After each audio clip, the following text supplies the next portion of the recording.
सिद्धेभ्यः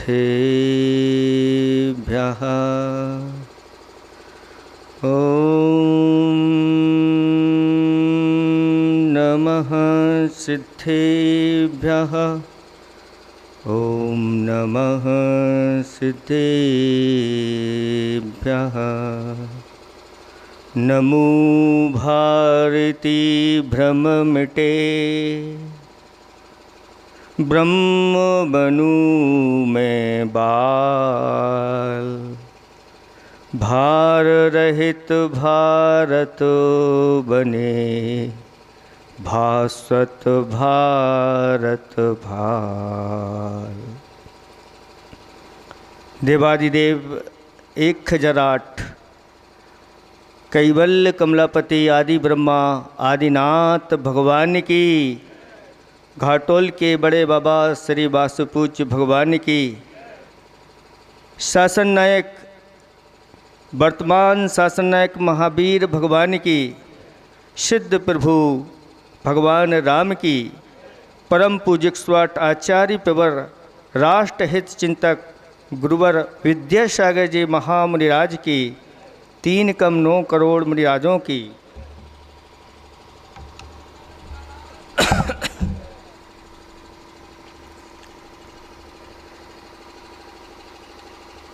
राष्ट्र के लिए समर्पित सभी स्वयं सेवक बंधुओं,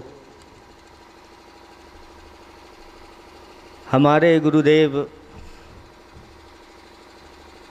निरंतर जो राष्ट्र के हित में चिंतन करते रहते हैं और सबके लिए एक साकार रूप देने वाले हैं।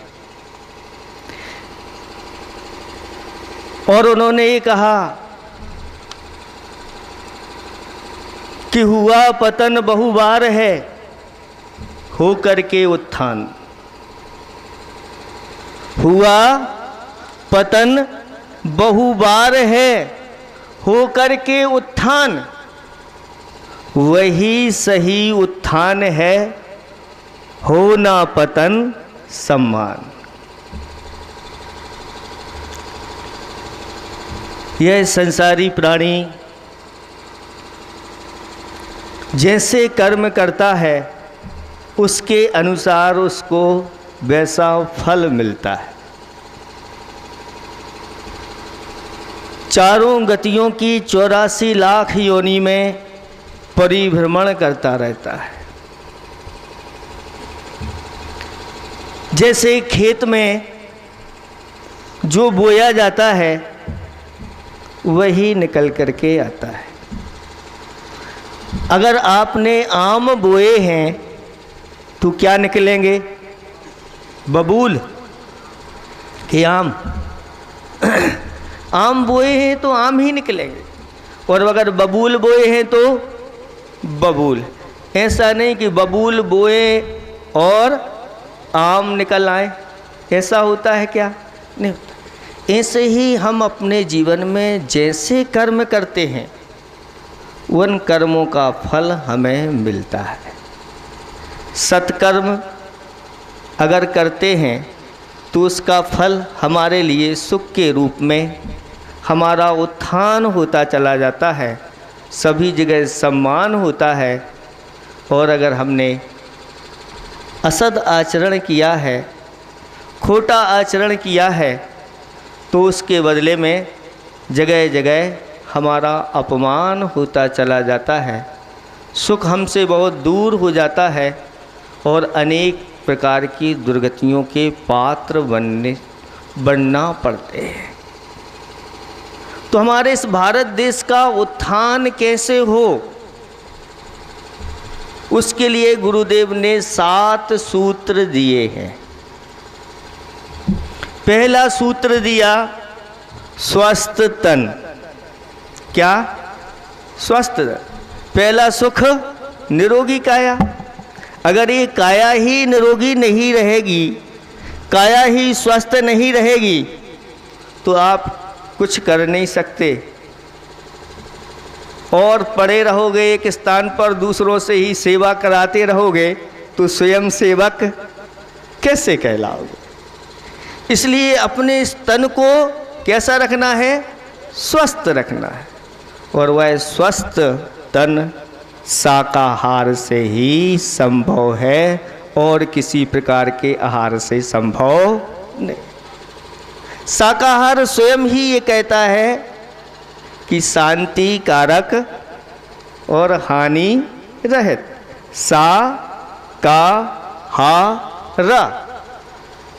सा किसका है? शांति का प्रतीक है। शांति स्वयं के लिए भी शांति रहती है, दूसरों के लिए भी शांति मिलती है। और हानि रहित, दूसरों को भी हानि नहीं होती और स्वयं को भी किसी प्रकार की हानि नहीं उठानी पड़ती। इसलिए अपने जीवन में शाकाहार अपनाओ, क्योंकि संसार में सभी प्राणी जीना चाहते हैं, मरना कोई पसंद नहीं करता। सबको अपने अपने प्राण प्रिय है। बोलो, आप लोगों को अपने प्राण प्रिय है कि नहीं? सबको प्रिय है। जैसे आपको प्रिय है ऐसे सभी प्राणी जीना चाहते हैं। इसलिए अपने जीवन में शुद्ध शाकाहार को। तन मन करता कौन खराब है? तन मन करता कौन खराब? अंडा, मछली और शराब। ये ऐसी चीज़ें हैं कि इनमें धन भी खराब होता है, तन भी खराब होता है और मन भी खराब हो जाता है। स्थितियाँ कैसी बनती हैं और भविष्य भी हमारा बिगड़ जाता है। इसलिए आप सब स्वयं सेवक हैं तो पहले स्वयं को मजबूत बनाना है।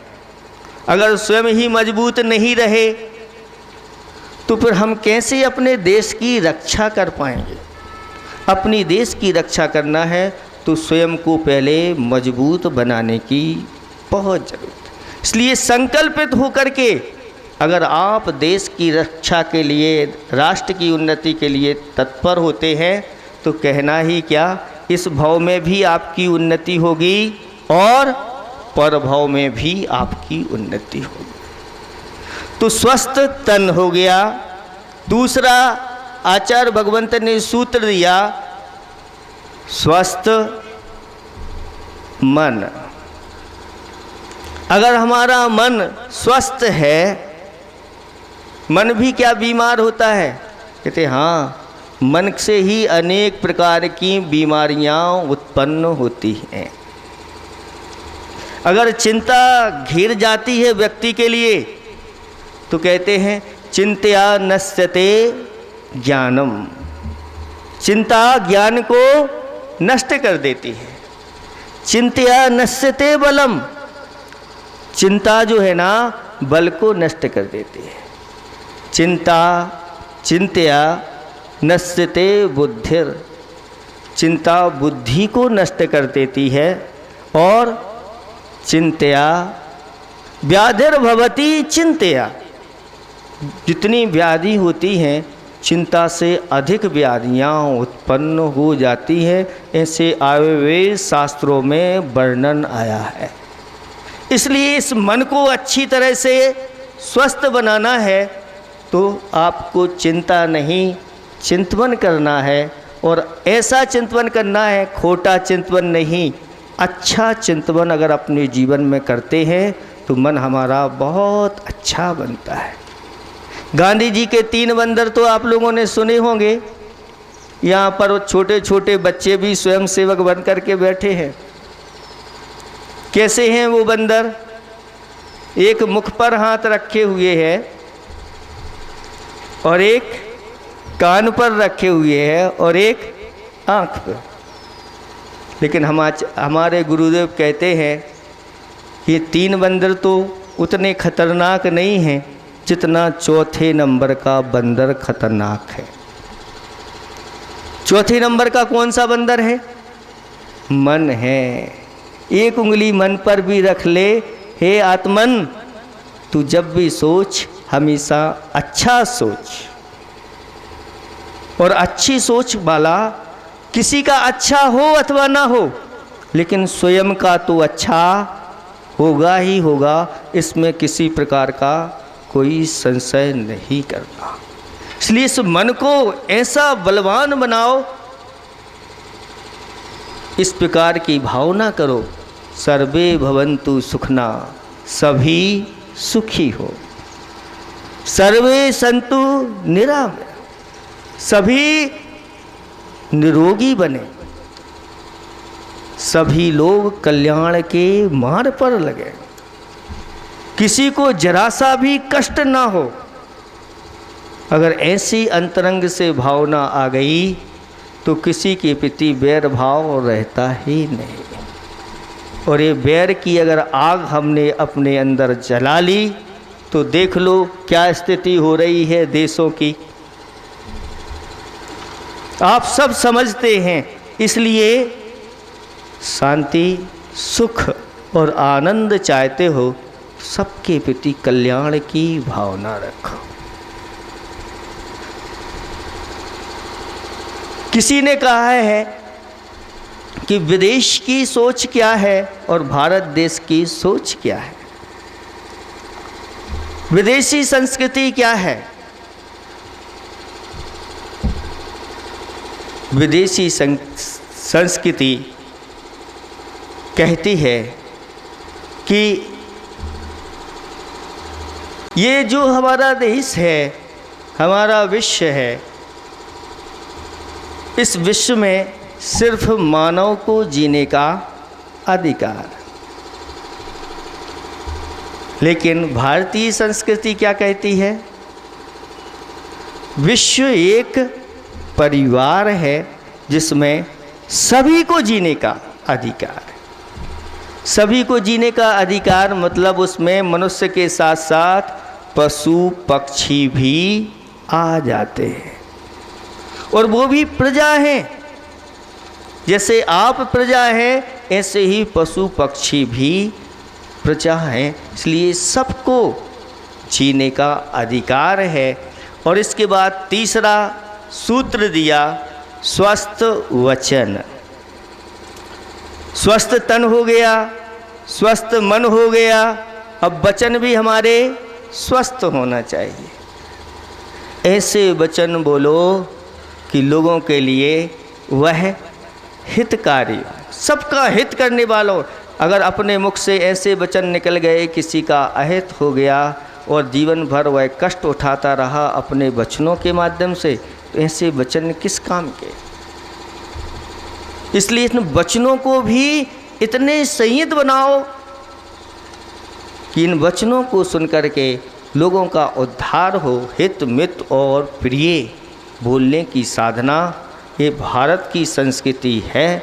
उस भारत की संस्कृति को आज अगर बचा के रखते हैं तो वह संत लोग ही हैं जो इस भारत की संस्कृति को बचा के रख रहे हैं। और शास्त्रों के, वेद पुराणों के माध्यम से जो बात प्रभु ने कही थी, वही बात आप लोगों को वह प्रदान करके सही मार्ग दिखा रहे हैं। तीसरा सूत्र हो गया, तो चौथा सूत्र कहा स्वस्थ धन। हमारा धन कैसा होना चाहिए? स्वस्थ, यानी न्याय नीति से कमाया गया धन स्वस्थ होता है, और अन्याय अनीति से कमाया गया धन वह अस्वस्थ धन होता है। ऐसा धन हमारा उत्थान नहीं करता, हमारा पतन कर देता है। जिसका तन मन धन स्वस्थ है, वचन स्वस्थ है और कर्तव्य निष्ठ है, ऐसा व्यक्ति भी स्वस्थ चेतन धन है, ऐसा आचार्य भगवंत ने कहा। दो प्रकार के धन होते हैं, एक चेतन धन और एक जड़ धन। चेतन धन क्या है? तो हम सब चेतन धन हैं, लेकिन इसके साथ साथ आचार्य भगवंतों ने कहा पशु धन चेतन धन है। इस भारत के ऊपर ऐसे ऐसे पशुओं की संख्या होती थी, उसको चेतन धन मान करके चलते थे। करोड़ों की संख्या में घोड़े होते थे, लाखों की संख्या में हाथी होते थे और करोड़ों गोकुल होते थे इस भारत की धरती पर। आज क्या स्थिति है आप देख लो।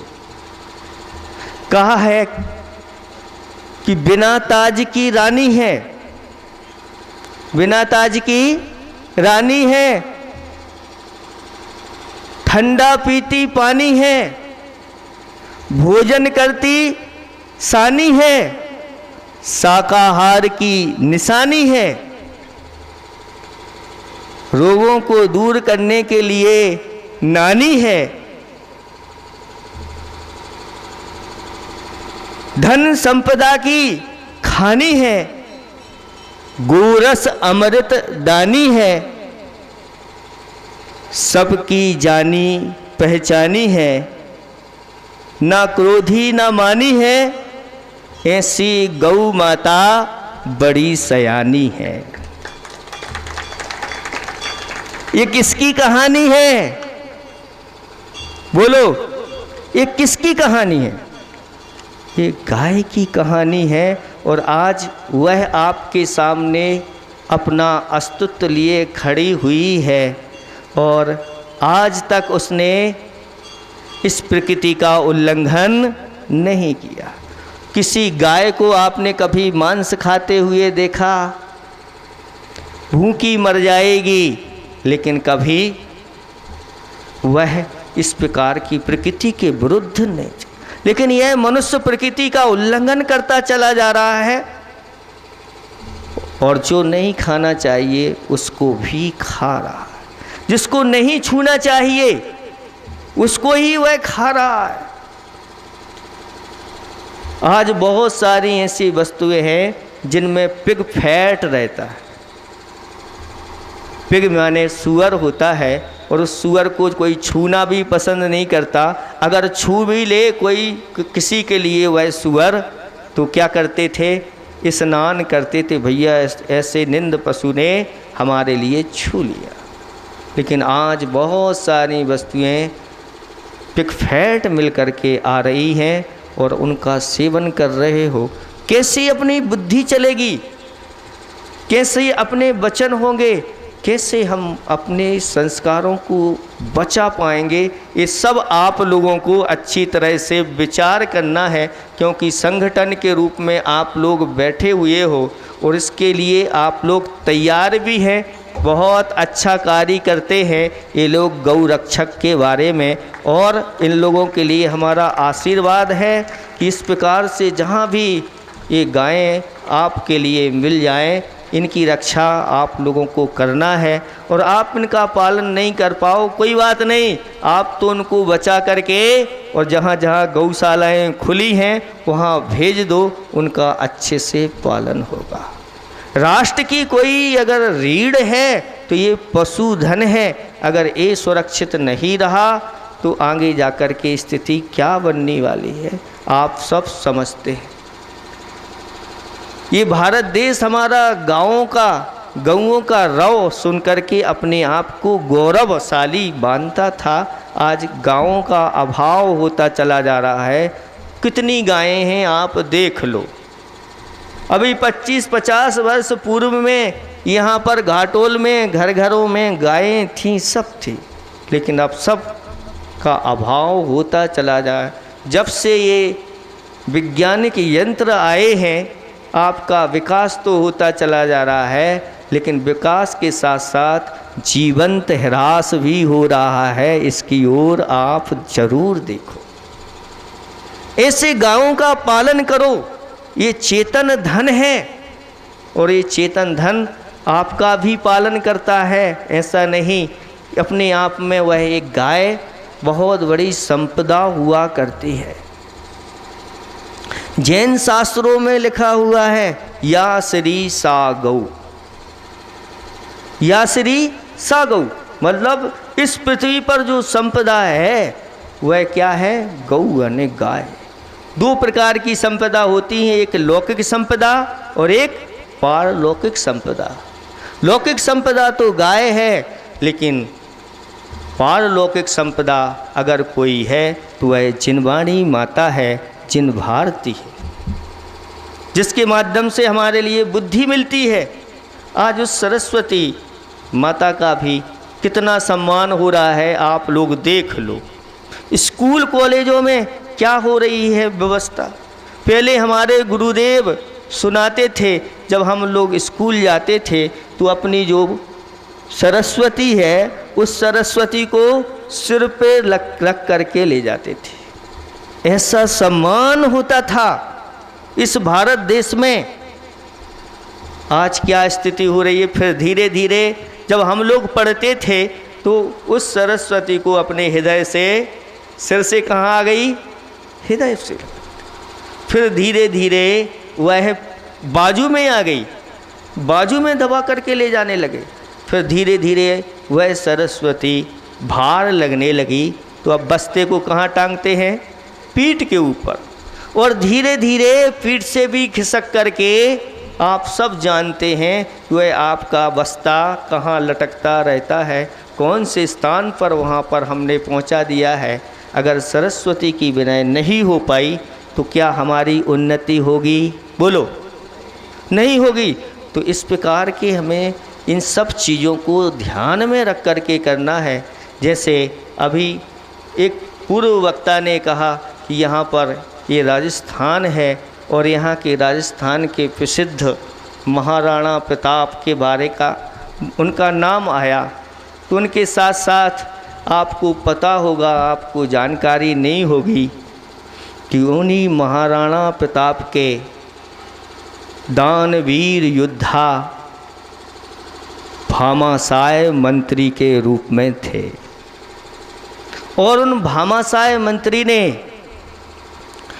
जो आबू पर्वत है, उस आबू पर्वत के निकट में एक स्थान है, वहाँ पर भगवान के मंदिर जिनालय बनवाने का संकल्प लिया और काम भी प्रारंभ हो गया। अचानक क्या हुआ कि महाराणा प्रताप के लिए हल्दी घाटी के युद्ध में बहुत जन और धन हानि का सामना करना पड़ा और शत्रु पक्ष ने राज्य पर आक्रमण करके और उसको अपने हाथ में कर लिया। महाराणा प्रताप के लिए अपने देश को छोड़ कर के जंगल में जाना पड़ा, ये सबको पता है। और जंगल में जाकर के घास की रोटी बना करके,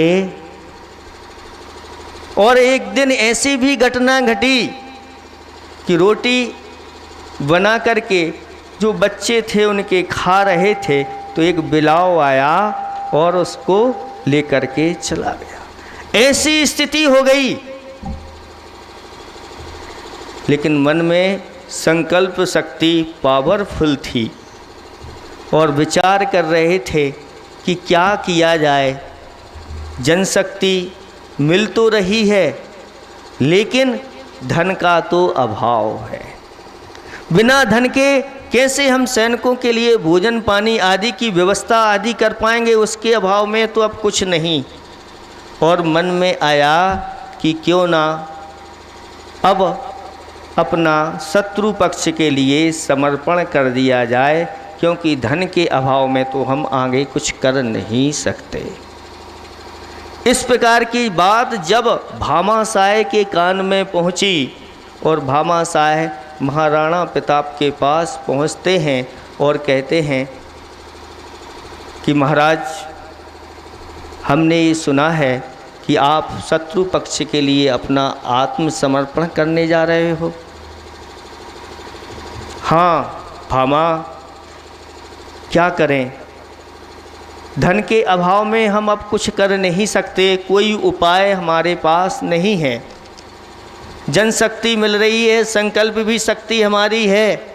अगर धन मिल जाए तो हम अपने राज्य को पुनः वापस ले सकते हैं, और अगर धन नहीं है तो अब कुछ नहीं कर सकते। तब भामाशाय ने कहा कि महाराज, ये आपका सेवक कब काम आएगा? चिंता नहीं करो, कुछ ना कुछ उपाय जरूर हो जाएगा। और भामाशाय वापस अपने घर जाते हैं और रात में चिंतन चल रहा था और उनकी पत्नी ने पूछ लिया, आप इस प्रकार के चिंतित क्यों दिखाई दे रहे हैं? सारी घटना उन्होंने बता दी। तब भामाशाय की पत्नी कहने लगी कि हमारे राजा के पास धन का अभाव है, तुम्हारे पास तो कोई धन का अभाव नहीं है। जाओ, अपना सारा धन ले जाओ और हमारे ये आभूषण हैं, इन सबको ले जाओ और अपने आभूषण और सारा का सारा धन ऊँट पर लाद करके और जा कर के महाराणा प्रताप के सामने भामाशाय खड़े हो गए। महाराणा प्रताप को बड़ा आश्चर्य हुआ और पूछा, ये क्या है? तो भामाशाय ने बहुत अच्छा उत्तर दिया, ये राष्ट्र का धन है और राष्ट्र के लिए समर्पित है। तब महाराज ने कहा कि ये धन तो तुमने मंदिर बनाने के लिए इकट्ठा किया है और काम भी चालू हो गया है। बहुत अच्छा उत्तर दिया, सुनने लायक है। उन्होंने कहा, राजन, मंदिर बनने से पहले राष्ट्र का निर्माण जरूरी है और राष्ट्र का निर्माण अगर अच्छे से होता है तो ये मंदिर आदि सब सुरक्षित रहेंगे, सब प्रजा सुरक्षित रहेगी और राष्ट्र ही नहीं तो क्या सुरक्षित हो जाएगा। तब ऐसा कहा और कहा कि यह हमारा सारा का सारा धन राष्ट्र नायक के लिए समर्पित है और उस धन के माध्यम से पुनः संगठन बना करके और महाराणा प्रताप ने अपना राज्य पुनः वापस ले लिया, वापस प्राप्त कर लिया। ये होता है देश के लिए समर्पण की बात। आचार्य भगवान कहते हैं, ये शरीर भी हमारी राष्ट्र की संपदा है, इसको भी यदवा तदवा कहीं आप उसका दुरुपयोग मत करो, इसका सही सही सदुपयोग कर लो। तो ये कहा जा रहा है कि स्वस्थ चेतन धन क्या होता है, इसको अगर हमने समझ लिया तो निश्चित मानिएगा आपका जीवन बहुत अच्छा बनेगा और आप सुरक्षा की श्रेणी में सबसे आगे हो जाओ। तो गाय एक चेतन धन है, इसकी सुरक्षा के लिए हमेशा हमेशा समर्पित रहो। फिर आगे का एक सूत्र दिया, स्वस्थ वन। स्वस्थ मन हो गया, स्वस्थ तन हो गया, स्वस्थ वचन हो गया, स्वस्थ धन हो गया। अब स्वस्थ वन का अर्थ होता है इस वन की भी रक्षा करो। एक वृक्ष जो होता है वह 100 पुत्रों के बराबर होता है, एक वृक्ष। इसलिए हमारे गुरुदेव ने एक छोटी सी कविता लिखी। उस कविता में उन्होंने कहा कि पौधे ना रोपे और छाया चाहते निकम्मे से हो। पौधे ना रोपे और छाया चाहते हैं, सब छाया तो सब चाहते हैं कि मुझे छाया मिले, छाया में बैठना चाहे, लेकिन अगर पौधे नहीं लगाए तो छाया कहाँ से लेगी। आचार्य भगवंत का यही कहना है कि अपने जीवन में ऐसे अच्छे अच्छे सत्कार्य करो, अच्छे अच्छे बीजारोपण अपनी आत्मा के अंदर करो। एक दिन आपका यह जीवन वृक्ष के समान विस्तार को प्राप्त हो जाए, लहलहा जाए। इसलिए अपने जीवन में वृक्ष का रोपण अवश्य करना चाहिए।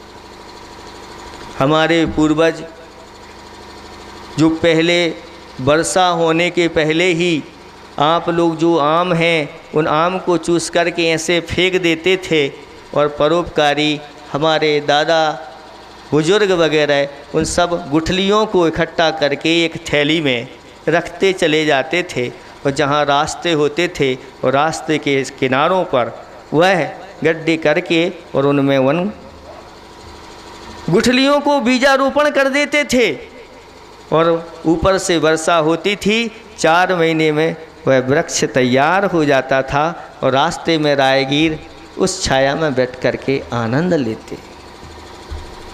ये है परोपकार की अंदर की भावना। ऐसी भावना हमारे अंदर होना चाहिए। उसी का नाम है, आचार्य भगवान कहते हैं, स्वस्थ वन। यानी वन में ऐसे जानवर रहते हैं, उन जानवरों की रक्षा इन वन के यानी वृक्षों के माध्यम से हो जाती है और वृक्षों की रक्षा उन जानवरों के माध्यम से होती है। कहते हैं अगर उस वन में सिंह रहता है तो सिंह की रक्षा वृक्षों से हो जाती है और वृक्षों की रक्षा सिंह से हो जाती है। हरा भरा वन बना रहता है। जियो और जीने दो, महावीर का यही सिद्धांत सभी जगह लागू हो जाता है।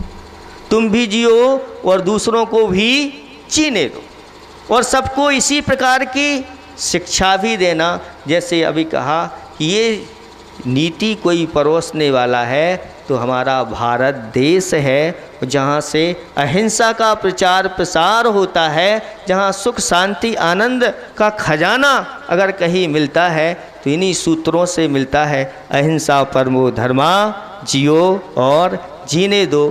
तुम भी शान से रहो, हमें भी शान से रहने दो। लेकिन अगर जब हमें शान से नहीं रहने देते तो हमारे आचार्य भगवंतों ने कहा कि नहीं, उसकी रक्षा का भी संकल्प हम लेते हैं और आगे बढ़ते हैं। हम भी जिएंगे और सबको भी जीने देंगे, उनकी रक्षा हम करेंगे। इसीलिए आचार्य भगवंत ने सूत्र दिया कि स्वस्थ वन होना चाहिए। ये अपने जीवन में वृक्षारोपण अवश्य करना चाहिए। वृक्षों को काटना बहुत बड़ा पाप माना जाता है। अभी जैसे कोरोना आया था, कितनी कीमत थी ऑक्सीजन की। ये किसी को अगर मिल जाए वो कहता भगवान की कृपा मुझ पर हो गई। ये ऑक्सीजन की प्राप्ति इन वृक्षों के माध्यम से मिलती चली जाती है। इसलिए वृक्षों का रोपण अवश्य करना चाहिए। फिर इसके बाद आचार्य भगवंत ने एक सूत्र और दिया, वह है स्वस्थ वतन। हमारा वतन स्वस्थ होना चाहिए। तो वह वतन स्वस्थ कैसे होगा, इसकी क्या निशानी है? आचार्य भगवंत कहते हैं हम परतंत्र ना हो जाएं, यही हमारी राष्ट्रीय सेवा है। सुनो स्वयं सेवकों और राष्ट्रीय स्वयं सेवक हैं आप लोग। तो राष्ट्र की सेवा क्या है? राष्ट्र की यही सेवा है कि कहीं हम परतंत्र ना हो जाएं। जो गलती हम पूर्व में कर चुके हैं वो गलती अब हमारे द्वारा पुनः ना हो। कितने से आए थे विरोधी पक्ष, लेकिन आपस में आप लोगों में फूट डाल करके और इतनी सी छोटी सी संख्या पूरे के पूरे भारत पर वह राज्य करके चली गई। यही सबसे बड़ी कमजोरी हमारी है। इसलिए अपने राष्ट्र के लिए एक संगठन में बंद करके हम लोगों को रहना है, तभी इस राष्ट्र की रक्षा होगी। कहते हैं आचार्य भगवान की आज हमारे पास राष्ट्रीय धन है, राष्ट्रीय चिन्ह भी है, परंतु राष्ट्रीय चरित्र की कमी होती चली जा रही है। अगर राष्ट्रीय चरित्र अगर हमारा मजबूत नहीं बना तो हम अपने राष्ट्र की रक्षा नहीं कर पाएंगे।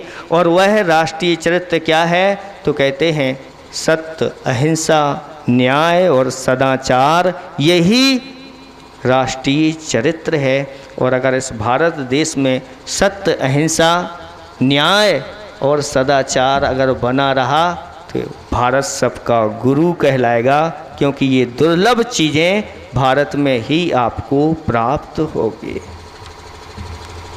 इसलिए अपने चरित्र को उन्नत बनाओ। कहते हैं उन्नत वही बनता है जो नत होता है।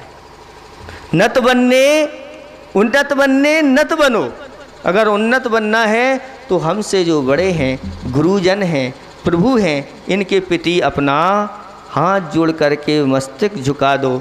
बहुत अच्छी बात इन लोगों की लगी और ये लोग निवेदन करने के लिए आए, महाराज हमारी शुरुआत गुरुओं के आशीर्वाद से हो, संतों के आशीर्वाद से हो, संतों का सही मार्गदर्शन हमें मिले और फिर हम करें। कहते हैं जो संतों के प्रति नतमस्तक होते हैं वो बहुत जल्दी उन्नत बनते चले जाते हैं। इसलिए इसमें किसी प्रकार का सोच विचार नहीं करना। जिन्होंने ऐसी साधना को अपनाया, जिन्होंने अपने जीवन में सब कुछ त्याग करके और स्वयं अपना कल्याण कर रहे हैं और दूसरों के लिए भी कल्याण का मार्ग बता रहे हैं, ऐसे गुरुओं के प्रति जो नत होता है वह अवश्य ही उन्नत बनता है।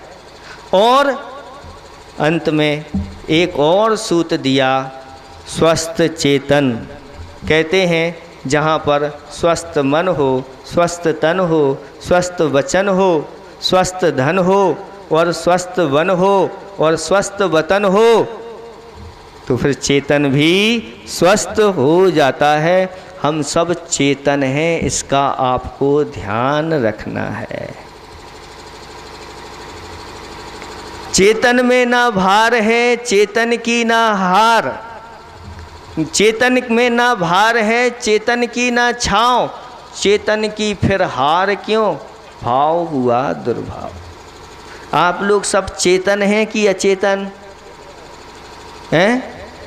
बताओ, चेतन है कि अचेतन? आपके अंदर चेतना है, आप जान रहे हैं, समझ रहे हैं, सुन रहे हैं। ये आपकी डंडी जो है वह सुन रही है, समझ रही है, जान रही है? नहीं। क्यों? वह अचेतन है और आप चेतन हैं।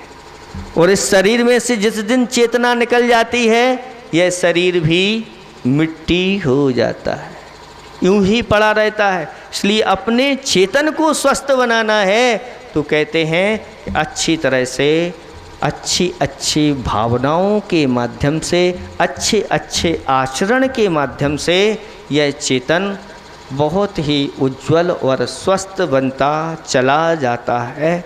इसलिए इस चेतन को स्वस्थ बनाना है तो पिछली जो चीज़ें बताई हैं वो स्वस्थ हो गई तो चेतन भी स्वस्थ हो जाता है।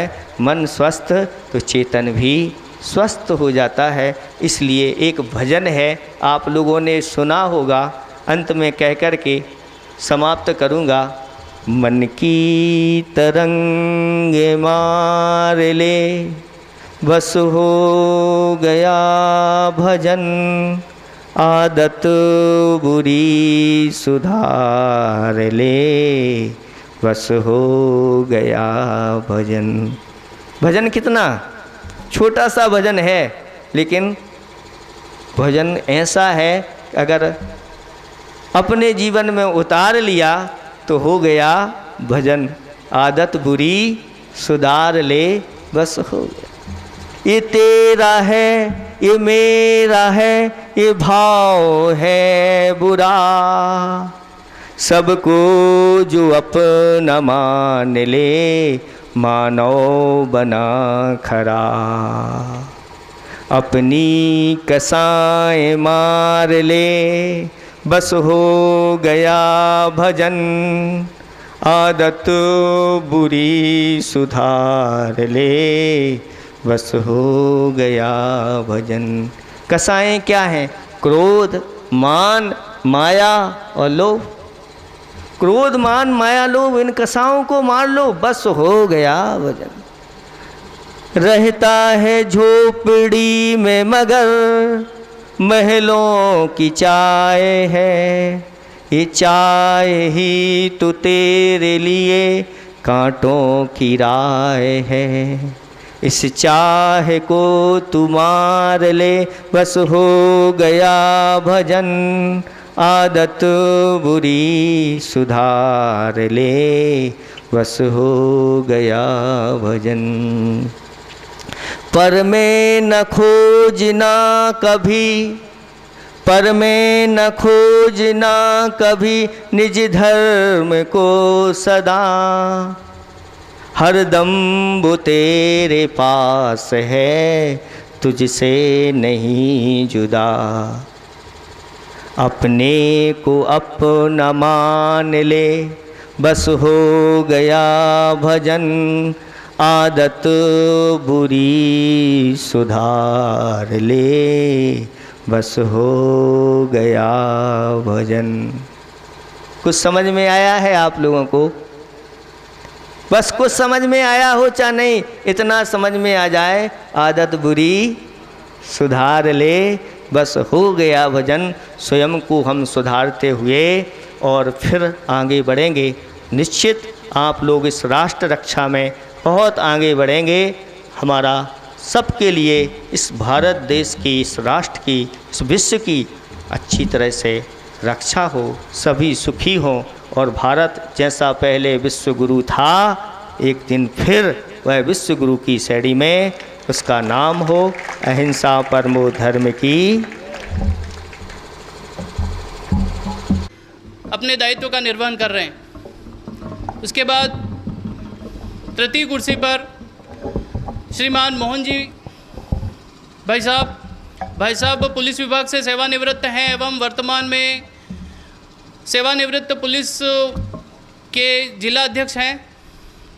इनके अतिरिक्त यहाँ पर मंच पर हमारे मुनिश्री धर्म सागर जी महाराज एवं मुनिश्री भाव सागर जी महाराज का सानिध्य भी हमें यहाँ पर प्राप्त हुआ है। इस पावन सानिध्य के साथ आज हमारे इस कार्यक्रम संपन्न होगा। इसके साथ ही बांसवाड़ा जिले से कुछ अधिकारीगण भी यहाँ पर उपस्थित हैं, जिसमें श्रीमान मांगीलाल जी भाई साहब हैं, जिला अध्यक्ष VHP। इनके अतिरिक्त श्रीमान कन्हैयालाल जी भाई साहब जिला कार्यवाह हैं बांसवाड़ा जिला। श्रीमान मनोज जी भाई साहब सब विभाग कार्यवाह के नाते हमारे यहाँ पर दायित्व का निर्वहन करते हैं। इसके अतिरिक्त श्रीमान गोविंद जी भाई साहब नहीं है, भाई साहब जिला प्रचारक के नाते अपने दायित्व का निर्वहन करते हैं। इनके अतिरिक्त अशोक जी भाई साहब सेवा प्रमुख हैं, जिला सेवा प्रमुख के नाते अपने दायित्व का निर्वहन करते हैं। इसके अतिरिक्त श्रीमान नरेश जी भाई साहब गौ सेवा संयोजक, जिला गौ सेवा संयोजक के नाते अपने दायित्व का निर्वहन करते हैं। इसके बाद भाई साहब से निवेदन है कि गीत के पश्चात अपना बौद्धिक प्रदान करें। के उपासक मात्र मंदिर के पुजारी, कर रहे माँ को समर्पित संगठन की शक्ति सारी।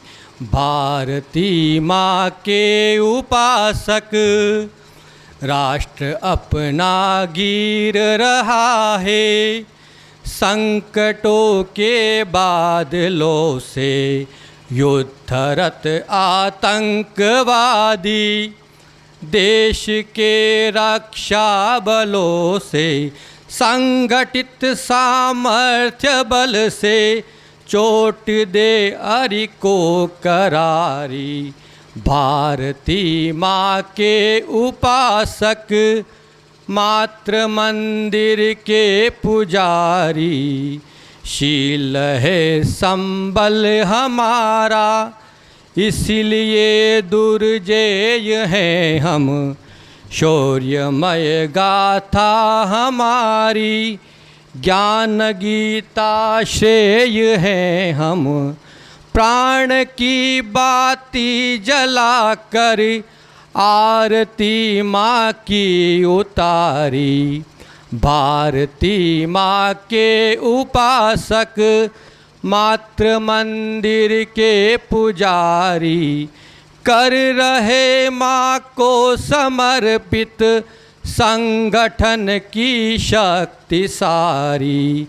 भरत भूखे पुत्र पुत्र सारे, जाति बंधन मुक्त होकर जीत ले विश्वास सबका, स्नेह श्रद्धा युक्त होकर बुद्ध नानक जैन वैष्णव, हम सनातन धर्मधारी, भारती माँ के उपासक, मातृ मंदिर के पुजारी, कर रहे माँ को समर्पित, संगठन की शक्ति सारी, कर रहे माँ को समर्पित, संगठन की शक्ति सारी, भारती माँ के उपासक।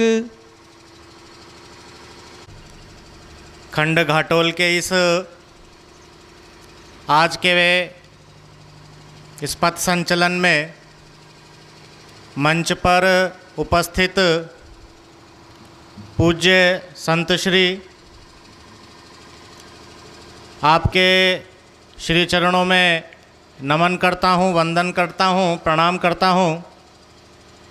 अपने इस खंड के माननीय खंड संघ चालक जी और आज की इस मुख्य अतिथि के रूप में पधारे सेवानिवृत्त श्रीमान मोहन जी, नगर से पधारे हुए सभी प्रबुद्धजन, विभिन्न सामाजिक संस्थाओं में काम करने वाले कार्यकर्तागण एवं आत्मीय स्वयंसेवक कार्यकर्ता बंधु,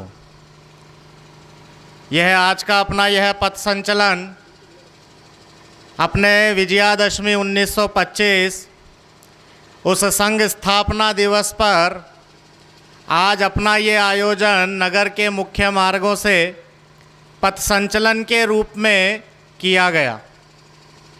हम सब जानते हैं इस संघ की स्थापना पूजनीय डॉक्टर जी ने जो 1925 विजयादशमी के समय की थी, उस 1925 के पहले का कालखंड यदि देखा जाए तो किन परिस्थितियों में अपने संघ की स्थापना हुई है हम जानते हैं।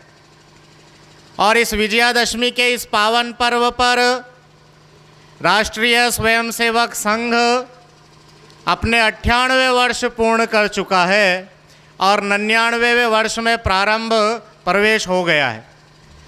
आने वाले 2 वर्ष बाद में संघ अपना शताब्दी वर्ष मनाने वाला है।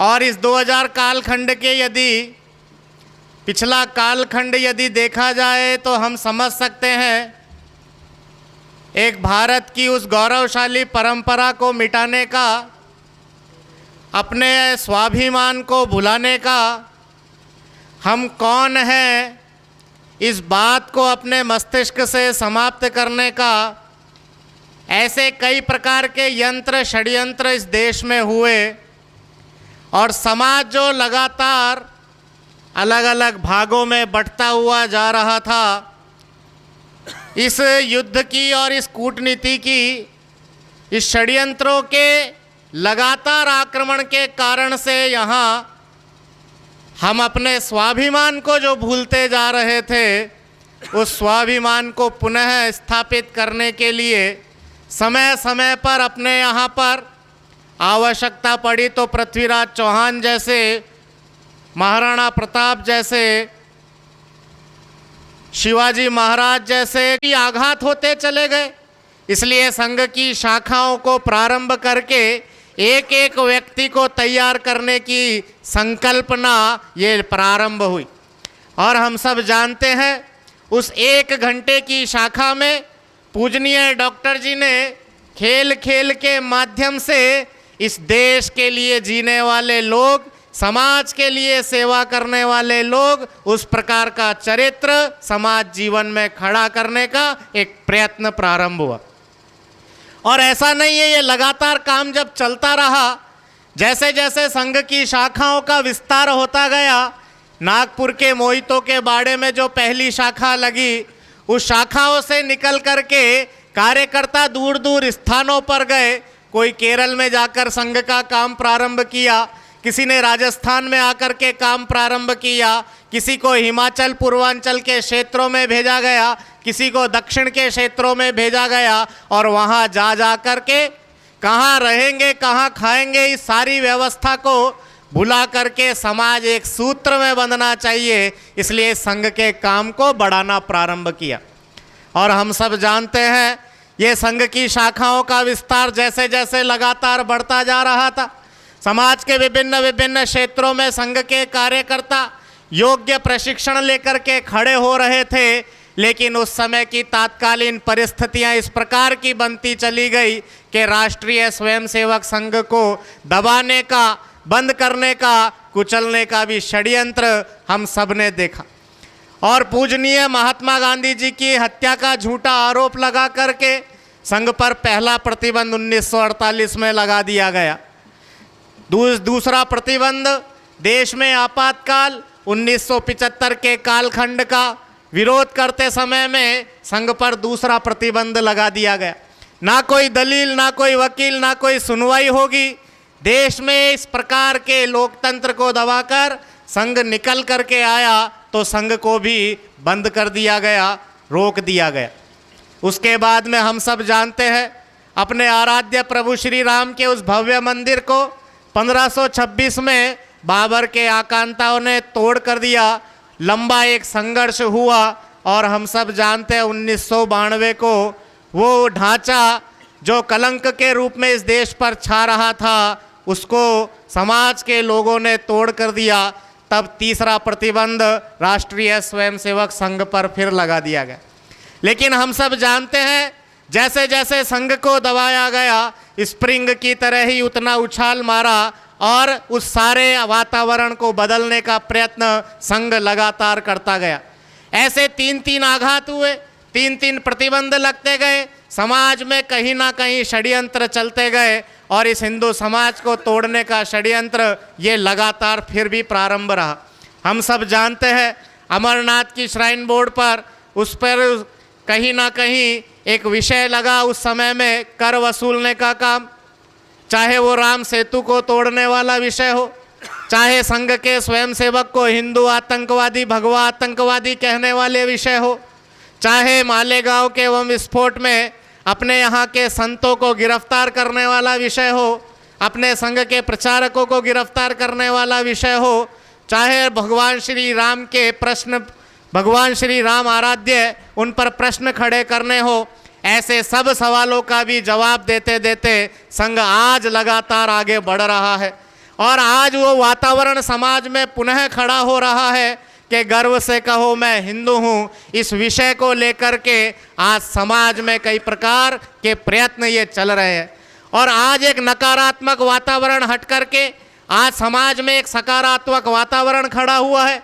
पूज्य संतों के लगातार प्रवास से समाज जागरण के लगातार काम चल रहे हैं और उसी के कारण से जिन बातों को हम भुला बैठे थे आज वो बातें पुनः हमारे पास आकर खड़ी हो रही है। कभी हम सोच नहीं सकते थे, लेकिन आज वापस कैलाश मानसरोवर के दर्शन करना, चारों धामों के दर्शन करना, बाबा महाकाल का कॉरिडोर, इस प्रकार के हमारे सांस्कृतिक गौरव आज पुनः उठ कर के खड़े हो रहे हैं। आज जिस भाषा को इस देश की भाषा नहीं मानते, आज वापस हिंदी भाषा पर पुनः जागरण हो रहा है।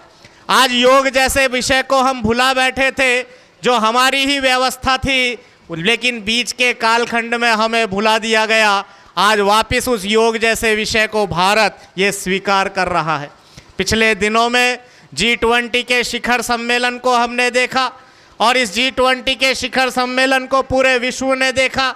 भारत ने नेतृत्व किया और जिन वेदों पुराणों की भाषा थी वसुधैव कुटुंबकम, उस वसुधैव कुटुंबकम के विषय को लेकर के पूरे विश्व ने ये स्वीकार किया कि यदि कोई इस विश्व में शांति स्थापित कर सकता है तो वो भारत ही है। आज इस प्रकार के सुरक्षाओं के दृष्टि से आज जो लगातार कहीं ना कहीं देश को तोड़ने वाले षड्यंत्र और मानसिकता काम कर रही है, आज कहीं ना कहीं समाज का वातावरण जागृत हुआ है। उन सब विषयों को समाज समझने लगा है, उन विषयों को सबको आज समाज समझ रहा है। लेकिन आज जैसे जैसे एक सकारात्मक वातावरण की तरफ समाज बढ़ रहा है, लेकिन कहीं ना कहीं वापस भारत पुनः स्थापित हो रहा है। लेकिन आज भी कुछ विचार जो समाज को तोड़ने का काम कर रहे हैं, आज उन बातों को भी हमारे को समझने की आवश्यकता है। आज एक तरफ तो हम देश के पुनरुत्थान और भारत को वैभवशाली बनाने के लिए प्रयत्न कर रहे हैं, लेकिन दूसरी ओर आज हमारे पारिवारिक व्यवस्थाओं पर एक प्रतिघात आघात हो रहा है। आज हमारे यहाँ की पारिवारिक व्यवस्था बिगड़ती जा रही है। आज जो पति पत्नी 7 फेरे लेकर के 7 जन्म तक साथ में रहने का वादा कर रहे हैं, आज वो 7 महीने भी साथ में नहीं रह रहे हैं। आज ये ऐसी पारिवारिक व्यवस्थाओं का जो आघात हमारे ऊपर टीवी चैनलों के माध्यमों से, सोशल मीडिया, मोबाइल के माध्यम से हो रहा है, हम संघ के स्वयंसेवकों को आज ऐसे समाज के बीच में जाकर के ऐसे कुटुंब प्रबोधन के काम प्रारंभ करने पड़ेंगे। परिवार को जोड़े रखने वाले विषय आज समाज के बीच में लाने पड़ेंगे। आज हमारे यहाँ इस वैभव भारत में हमारी एक पारिवारिक व्यवस्था, जो कुटुंब व्यवस्था हमारी होती थी, आज कहीं ना कहीं उस पर कुठाराघात प्रहार हो रहा है। हम संघ के स्वयंसेवकों को ऐसे समाज के इस पारिवारिक व्यवस्था का संतुलन बनाए रखने के प्रयत्न ये करने पड़ेंगे। आज समाज में दूसरा विषय जो कहीं ना कहीं जात ना पूछे कोई, हरि को भजे सो हरि को होई, इस बात को लेकर संघ लंबे समय से प्रयत्न कर रहा है। लेकिन आज कहीं ना कहीं जातिगत आधार पर समाज में इस प्रकार की तथाकथित मानसिकता लेकर के समाज में आज एक जाजम पर बैठ कर के सभी समाज एक दिशा में सोचे, समाज में समरसता का वातावरण बने, समाज में समन्वयता का वातावरण बने, संवाद का वातावरण बने। कोई भी ऐसा जिसको कहा जाता है तथाकथित जो वंचित समाज है, ऐसे सारे समाज को जोड़ करके संघ के स्वयंसेवक अपने प्रयत्न कर रहे हैं। इस दृष्टि से सर्वजातीय सामूहिक विवाह सम्मेलनों के आयोजन हो रहे हैं, समरसता यज्ञ का आयोजन हो रहे हैं, सद्भाव बैठकें हो रही है, समरसता भोज के आयोजन हो रहे हैं। हम सबको मिलकर के समाज में चल रही इस वैमनस्यता को मिटाने के लिए ये दूसरा प्रयत्न हमारे को करना पड़ेगा। आज समाज में तीसरा प्रयत्न, हम जानते हैं कोरोना के उस कोविड काल को हमने देखा, जहां ऑक्सीजन के लिए हमारे लाले पड़े, अस्पताल तक खाली, अस्पताल पूरे भरे रहे। ऐसे कोरोना के उस काल में पर्यावरण की तरफ हमारा ध्यान ये आकर्षित हुआ, लेकिन कोविड का वो काल निकलने के बाद आज वापस हम उस जिंदगी में आ गए, उस पर्यावरण की तरफ हमारा ध्यान नहीं जा रहा है। आज भी कहीं ना कहीं ऐसे इस देश को प्लास्टिक मुक्त भारत बनाने का प्रयत्न करना पड़ेगा। पर्यावरण की दृष्टि से समाज में पेड़ पौधे, जीव प्रकृति की ऐसी सारी संरचना, उसका संरक्षण और संवर्धन करने के लिए प्रयत्न करना पड़ेगा। आज हमारी जन्मदिन पर, हमारे विवाह सालगिरह पर एक पौधा मैं मेरी तरफ से लगाऊंगा, ये प्रयत्न संघ के स्वयंसेवक लगातार समाज में कर रहे हैं। इस विषय को और बढ़ाना पड़ेगा। और एक विषय जिस स्वदेशी के भाव को लेकर के आज वापस हम खड़े हो रहे हैं, हम इंडिया की तरफ से चले, आज भारत की ओर वापस बढ़ रहे हैं, तो आज हमारे देश के उत्पादनों को हमारे को स्वीकार करना पड़ेगा। आज भी हमारे घरों में ऐसी विदेशी वस्तुएं अधिकतर मिल रही है, जिसके कारण कहीं ना कहीं आर्थिक व्यवस्था हमारे देश की जो उठ नहीं पा रही है। आज हम संघ के स्वयंसेवकों को, समाज के प्रबुद्ध जनों को ये संकल्प करना पड़ेगा कि मेरे घर में यदि कोई सामग्री आएगी तो मेरे देश से निर्मित बनी हुई वो सामग्री आ सकती है क्या, मेरे देश का पैसा मेरे देश में ही रहना चाहिए, इस विचार को लेकर जाना पड़ेगा। केवल विदेशी वस्तुएं ही अपने घर में प्रवेश करें और स्वदेशी वस्तुओं को जगह ना मिले, समाज को आज इस और बढ़ना पड़ेगा। ऐसा ही आज नागरिक शिष्टाचार वाले विषयों को लेकर राष्ट्रीय स्वयंसेवक समाज में काम कर रहा है, ग्राम विकास के आदर्श मॉडल खड़े कर रहा है, गो संवर्धन के विषय पर संघ काम कर रहा है। ऐसे प्रयत्नों को लेकर के आज हम पुनः उठ कर के खड़े हो रहे हैं। आज जिन विषयों को समाज भुलाए बैठे था, हम सब संगठन के लोग प्रयत्न कर रहे हैं, समाज की सभी सामाजिक संस्थाएं प्रयत्न कर रही है, समाज के सब मत पंथ ये सब इस विषय की ओर बढ़ रहे हैं कि आने वाले समय में हमारा भारत वो पुनः विश्व गुरु के सिंहासन पर आरूढ़ होना चाहिए। भारत पुनः वैभवशाली संपन्न होना चाहिए।